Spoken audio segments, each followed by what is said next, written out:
भरने की तिथि शुरू हुई 30 सितंबर 2023 और ये मांग रहे हैं 1 अगस्त 2023 के पहले का देना है। किसको पता है? आपको पता था क्या कि फॉर्म हम भरवा रहे हैं 30 सितंबर से? अरे भाई आप नौकरी दे रहे हैं ना भाई, आप वो एनसीएल पहले बनवाइए या बाद में बनवाइए। ये क्या हो गया कि आप 2018 के पहले लाइए, 2030 के बाद दीजिए। अरे भाई फॉर्म भरने के बाद हम बनवाएंगे, हम अप्लाई करने, हमको नौकरी के पहले हमको चाहिए ना भाई, हमको नौकरी हो जाएगी। आप हमसे एनसीएल ले लीजिएगा, ईडब्ल्यूएस ले लीजिएगा। दरोगा अभ्यर्थी तो आप लोग के पास फोन करते ही होंगे। दरोगा अभ्यर्थी लगातार फोन कर रहे हैं और लगातार ये जो मुद्दा छोटा नहीं है, ये छटनी करने का एक प्रक्रिया है। मुख्यमंत्री जी को अगर संज्ञान नहीं लेते हैं, हम लोग दरोगा अभ्यर्थियों के साथ, जितने में महिला पुलिस सबके साथ बिहार पुलिस अवर सेवा आयोग जाएंगे और निश्चित रूप से घेराव करने का काम। नमस्कार, आप देख रहे हैं लाइव सीरीज, मैं हूं आपके साथ रोहित। आपको बता दें कि एनसीएल के मामले को लेकर जो दरोगा अभ्यर्थी है वो काफ़ी परेशान है। अब सवाल ये उठ रहा है कि अब दरोगा अभ्यर्थियों का क्या होगा। देखिए मेरे साथ बातचीत करने के लिए छात्र नेता सौरभ है। एनसीएल का मामला उठ रहा है। सबसे पहले रोहित जी आपको धन्यवाद। निश्चित रूप से ये विवाद आज से नहीं है, लगभग बिहार पुलिस अवर सेवा आयोग ने एक नोटिस निकाला था कि एनसीएल जो सर्टिफिकेट है वो 1 अगस्त 2023 के पहले का होना चाहिए। अरे भाई ये तो बहुत तानाशाही रवैया आप अपना रहे हैं। जब पीटी और मेंस हो गया, कई बार प्रमाण पत्र जो एनसीएल हुआ या ईडब्ल्यूएस, ये दोनों मामले को लेकर परीक्षा के दौरान या परीक्षा के पहले की चीज़ों को लेकर होता है कि पीटी चल रहा है तो आप एनसीएल बनवा लीजिए या ईडब्ल्यूएस बनवा लीजिए, जो नॉन क्रिमिनल सर्टिफिकेट है। तो संबंधित फॉर्म भरने से लेकर जितनी भी चीज़ें हैं, चाहे वो जाति हो, चाहे आवासीय हो, चाहे एनसीएल हो, चाहे ईडब्ल्यूएस हो, सारे मामलों पर जितने भी बिहार सरकार के अंतर्गत जितने भी विभाग या आयोग हैं, सब इसी प्रकार से काम कर रहे हैं। किसी प्रकार से इन लोगों को छटनी करना है। इस तरह के तुगलकी फरमान जारी करने वाले बिहार पुलिस अवर सेवा के अध्यक्ष और चेयरमैन और सदस्यों से हम आग्रह करते हैं कि जो आप विवाद पैदा करना चाहते हैं उसको आप सुलझा नहीं रहे हैं। लगातार आप कह रहे हैं कि अगर मान लीजिए कि फॉर्म कोई तो जानता नहीं है कि फॉर्म कब से होगा और दे रहे हैं। फॉर्म भरने की तिथि शुरू हुई 30 सितंबर 2023 और ये मांग रहे हैं 1 अगस्त 2023 के पहले का देना है। किसको पता है? आपको पता था क्या कि फॉर्म हम भरवा रहे हैं 30 सितंबर से? निश्चित रूप से इस तरह के कारनामे से, इस तरह के घोर अनियमितता से ये बात सिद्ध हो गई है कि बिहार पुलिस अवर सेवा आयोग ही नहीं, यहाँ बिहार कर्मचारी चयन आयोग, बिहार सिविल सेवा के जो है बिहार लोक सेवा आयोग और तमाम एजेंसी सब इसी प्रकार से काम कर रही है कि किसी प्रकार से छात्रों अभ्यर्थियों को प्रताड़ित करना है, मतलब परेशान किया जा रहा है। अरे भाई आप नौकरी दे रहे हैं ना भाई, आप वो एनसीएल पहले बनवाइए या बाद में बनवाइए। ये क्या हो गया कि आप 2018 के पहले लाइए, 2030 के बाद दीजिए। इन लोगों का यही मंशा है, इन लोगों का छटनी करने का है। आपको बता दें रोहित, आपके चैनल के माध्यम से लाखों अभ्यर्थी और देखिए मेंस का तैयारी करते हुए पास कर गए और अगले महीने उनका फिजिकल होने वाला है और उनको है कि आप एनसीएल बनवा लीजिए। अरे भाई फॉर्म भरने के बाद हम बनवाएंगे, हम अप्लाई करने, हमको नौकरी के पहले हमको चाहिए ना भाई, हमको नौकरी हो जाएगी। आप हमसे एनसीएल ले लीजिएगा, ईडब्ल्यूएस ले लीजिएगा, जो भी संबंधित प्रमाण पत्र है उसकी पूरी पुष्टि हो जाएगी। लेकिन इस तरह के तुगलकी फरमान जो जारी किया है बिहार पुलिस अवर सेवा आयोग, जल्द से जल्द हम लोग चुनाव के बाद इनके मन में जो शक संशय है कि नहीं ये कर देंगे वो कर देंगे, इनको एडिट करना होगा और जो भी चीज़ें हैं आप चुनाव के बाद सारी चीज़ें बिल्कुल विधिवत हो जाएगी और नहीं होगा तो हम लोग सड़क पर उतरिएगा दरोगा अभ्यर्थियों के साथ, क्योंकि आपकी जो मंशा है वो मंशा अब स्पष्ट हो गई है कि तुगलकी फरमान जारी करना, हिटलरशाही जारी करना कि हम ये कर देंगे, हम वो करवा देंगे, पहले प्रमाण पत्र लाइए। तो ये क्या है? ये तो माननीय मुख्यमंत्री जी से आग्रह करते हैं कि आपके जो अफसरशाही नीति चल रही है बिहार में, चाहे वो शिक्षा विभाग हो, चाहे बिहार लोक सेवा आयोग हो, चाहे बिहार पुलिस सेवा। अब एक और इसके सिंगल वाले मामले में ऐसा भ्रष्टाचारी व्यक्ति जो केंद्रीय चयन परिषद का चेयरमैन रहते हुए और 10,000 सीटों को बेच दिया हो और उसको ऊर्जा विभाग में बनाया गया सचिव, उसको ऊर्जा विभाग में उसको एडवाइजरी बोर्ड बनाया गया कि आप सुरक्षा का जिम्मा निभाइए। जो पेपर लीक का मुख्य सरगना हो और उसको सुरक्षा का जिम्मा दरोगा अभ्यर्थी तो आप लोग के पास फोन करते ही होंगे। दरोगा अभ्यर्थी लगातार फोन कर रहे हैं और लगातार ये जो मुद्दा छोटा नहीं है, ये छटनी करने का एक प्रक्रिया है कि आप सर्टिफिकेट बना के दीजिए, आप पहले का दीजिए, 1 अगस्त 2023 के पहले का दीजिए।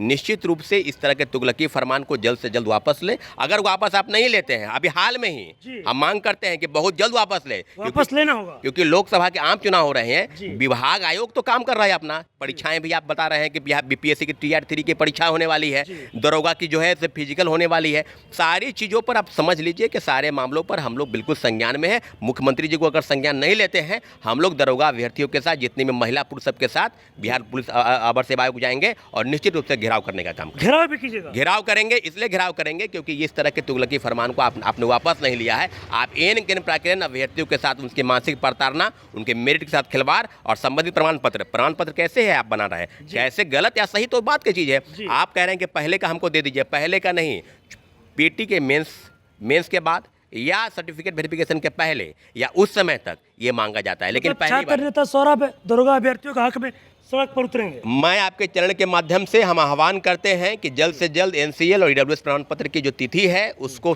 संशोधित तिथि जारी करें, और नहीं अगर जारी करते हैं तो जल्द से जल्द हम दरोगा अभ्यर्थियों के साथ हम सड़क पर उतरेंगे, और निश्चित रूप से हमारी मांग बिल्कुल जायज है। अच्छा, TRE 1 और TRE 2 का जो मामला है वो हाई कोर्ट में चल रहा था, उसको लेकर क्या हुआ? देखिए, हाई कोर्ट में 4 मामले चल रहे हैं। हिंदी भाषा की हत्या का मामला भी एक चल रहा है TRE 2 में। TRE 1 में कंप्यूटर साइंस के अभ्यर्थियों के लिए जो चीज़ें थी कि 8 सप्ताह का समय दिया गया, उसमें हलफनामा नहीं आया बिहार सरकार और BPSC की तरफ से। दूसरे मामले में हम लोग की तरफ सप्लीमेंट्री रिजल्ट जो जारी करना था, जिस पर खिलवाड़ हुआ, उसको चैलेंज करते हुए माननीय उच्च न्यायालय में जो याचिका दायर की गई है, 2 मामले CWJC 1151, जिसकी 3 सुनवाई हो चुकी है। अगली अगर डेट में अगर वो जवाब नहीं देती है बिहार सरकार, तो निश्चित रूप से छात्रों के हक में फैसला होने जा रहा है। रोहित, हम लोग बहुत खुश है इसलिए। मतलब क्या छात्रों का मतलब रद्द होगा क्या TRE 1 और 2? नहीं, रद्द की बात नहीं है। हम लोग जो याचिका दायर किए हैं वो दायर किए हैं TRE 1 में सप्लीमेंट्री रिजल्ट, जो पूरक परिणाम 2773 लोग का रिजल्ट दिया, और ज़्यादा से ज़्यादा 35 से 40 हज़ार पद इन्होंने रिक्त रख दिया है। तो पूरक परिणाम क्यों नहीं जारी होने चाहिए? और BPSC के चेयरमैन तो कहते थे कि पूरक परिणाम जारी करेंगे।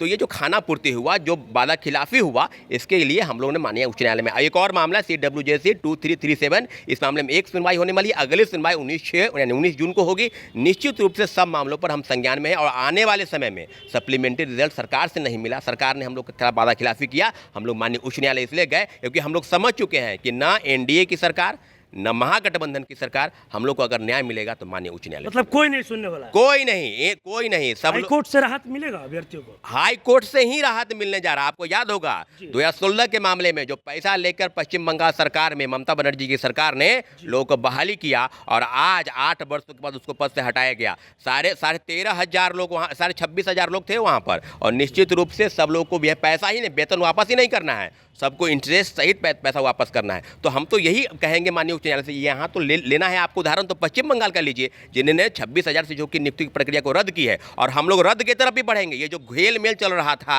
पैसे लेकर लोगों को सेटिंग गेटिंग के तहत बहाली करने का, ये पूरा भंडाफोड़ TRE 3 में हो चुका है। रोहित जी, हम आपके चैनल के माध्यम TRE 3 का परीक्षा दीजिएगा ना आप लोग? TRE 3 का परीक्षा कैसे देंगे?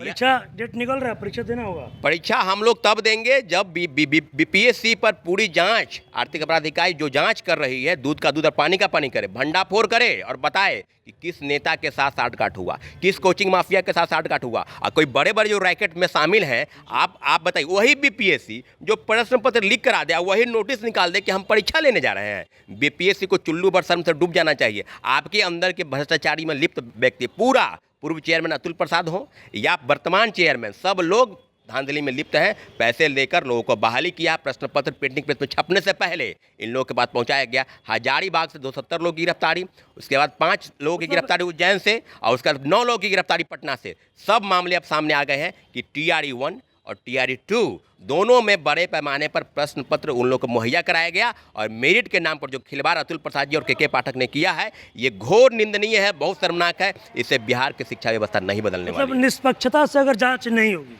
तो फिर TRE 3 का परीक्षा नहीं देंगे अभ्यर्थी?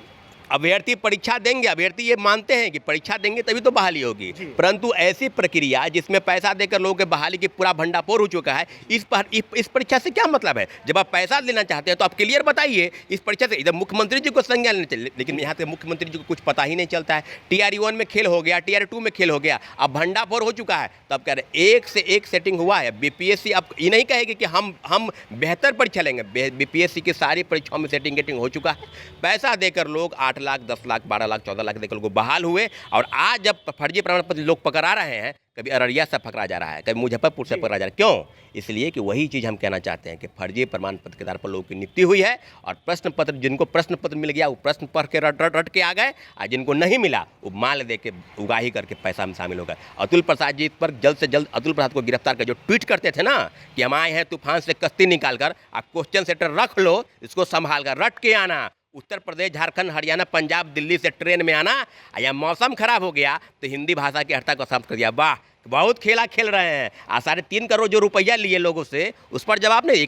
एक अमरेश कुमार का व्यक्ति ने उन आरोप लगाया कि उनकी पत्नी सहित 3 करोड़ 60 लाख रुपए अतुल प्रसाद जी ने लिए हैं। इस पर तो ट्वीट नहीं किए आप। बहुत ट्वीट करते थे, इनके ट्वीट का इंतजार हम कर रहे हैं रोहित जी। निश्चित रूप से अतुल प्रसाद जी ही वो व्यक्ति है जो लोगों को डरा कर, धमका कर और फरेबी के साथ लोगों को गुमराह किया और पैसे देकर लोगों को बहाल किया। कोई व्यक्ति अगर सर करना है तो वो पूर्व चेयरमैन बीपीएससी अतुल प्रसाद है। चलिए, तो अभी आपने देखा मेरे साथ छात्र नेता सौरभ थे। आपको बता दें कि दरोगा अभ्यर्थियों को ईडब्ल्यूएस और एनसीएल के मामले को लेकर सौरभ उतरेंगे सड़कों पर, घेराव भी करेंगे। साफ साफ शब्दों में चेता दिया कि अगर संशोधित तिथि नहीं घोषित किया जाएगा तो तमाम जो दरोगा अभ्यर्थी हैं उनके साथ छात्र नेता सौरभ सड़कों पर उतरेंगे। और साथ ही साथ टीआरई 1 और टीआरई 2 को लेकर भी इन्होंने स्पष्ट कर दिया कि टीआरई 1 और टीआरई 2 में सप्लीमेंट्री रिजल्ट का जो मामला चल रहा है उसको लेकर हाईकोर्ट से तमाम शिक्षक अभ्यर्थियों को बड़ी राहत मिलेगी। और भी क्या कुछ कहना था छात्र नेता सौरभ का, वो अपने इस वीडियो में देखा।